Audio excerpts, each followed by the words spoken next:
Do you think if there was a raid on Bambaataa's spot that hip hop would probably cross over and kind of see things from your perspective? I don't know why these type of accusations seem to be the primary shit where the community wants there to be legal ramifications in order for them to take it serious, because it seems like they don't necessarily have that standard for other things.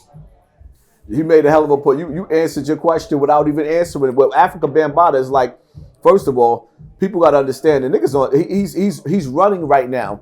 There's a John Doe that's in court and he's not showing up. So where is he at? He's left the country, or? So he's sneaking in and sneaking out. Okay. But if you notice, a man as strong as him, first of all, without him going to court, his silence admitted that he's guilty already.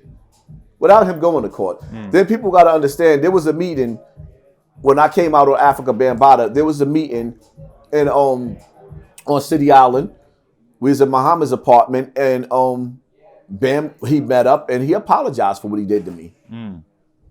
He apologized. He admitted. What year was this? This was 2015. Oh, okay.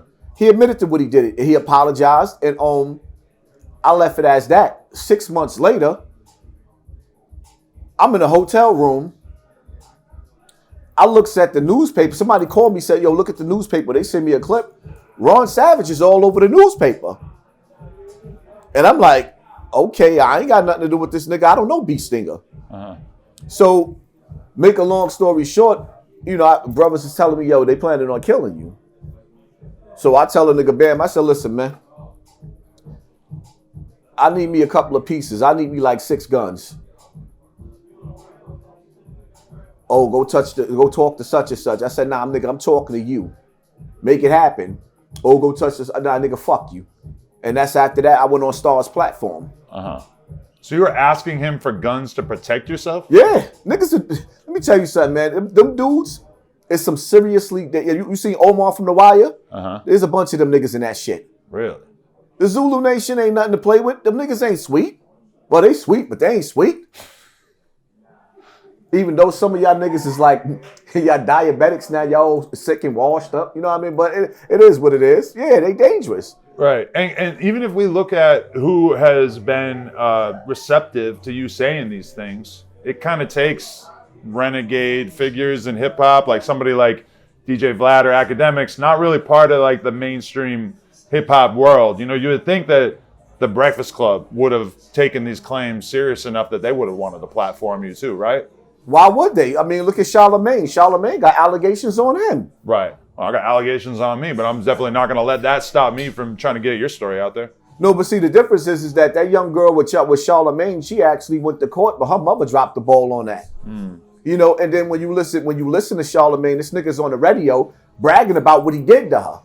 Right. You hear the audio of what he did, and it's like it's a joke with him. And it's like, nah, that's not nothing funny. So now everything he said on the radio, it went along with what she said. I feel like a lot of that stuff is why we don't see the same Charlamagne on the Breakfast Club. Because you remember, he used to always be clowning on people, joking, whatever. I feel like a lot of that has been because the world has changed, but I think a lot of it too is him realizing like, oh shit, I want to paint a different picture for the people, because he's had people trying to smear his name as well, fairly or unfairly. Not only that, I was disgusted when I heard R. Kelly on the phone with Whack 100. Like, the nerve of this nigga. We seen you peeing with little girls.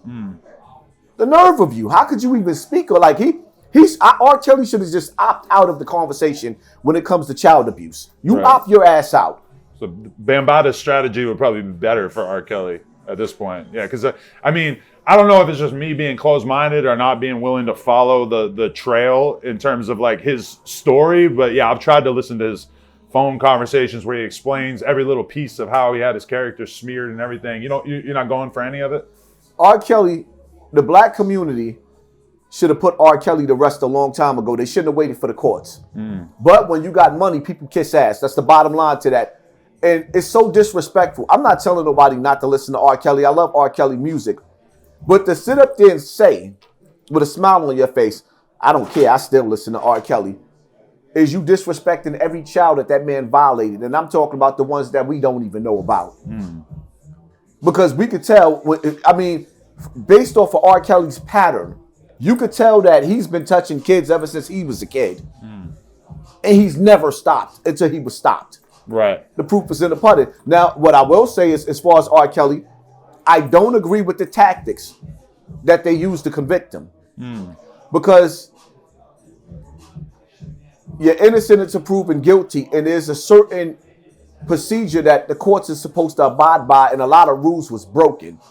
So my stance on that is, if you could do that to R. Kelly, you could do that to anybody. The rules are the rules. If you're going to take them down by the rules. Right. No, yeah, I'm not a fan of Trump, but seeing them invent like a brand new statute of limitations to get him for attempted rape or whatever the fuck back in the day. I don't know if you followed that whole story, but that's insane. Like creating new laws just so you can get one guy in particular. I mean, I've never seen anything like that in my lifetime, but you know, I cannot like Trump and still look at the way that they've been able to get this massive legal judgment on him and be flabbergasted, right? See, with Trump is amazing because they put them allegations on him. And then when he got in office, he waged war on all the pedophiles. You were seeing like cartel, all types of shit, just people getting locked up. Next thing you know, when Trump just gets out of office, it's no more. Go back to the news and go back to the arrest that was done with these sex trafficking organizations. And I'm not talking about the new slick shit that they doing where they taking a nigga that get 2 girls off the block and we gonna make some money together. Prostitution. No, that became sex trafficking. Yeah. You hear about that from a lot of pimps and shit who absolutely do not want to discuss that shit on camera anymore. Because what they're doing now is they're giving dudes life bids in jail for shit that's legal in certain other places around this country. So there's certain states where a chick can sell some pussy, and then there's other states to where that if you get caught doing what niggas been doing since back in the days, you're going to jail. It's sex trafficking. But what it's doing is getting away from the real sex traffickers, the ones that got the missing kids hidden in a basement. Those are the ones we're not catching and finding.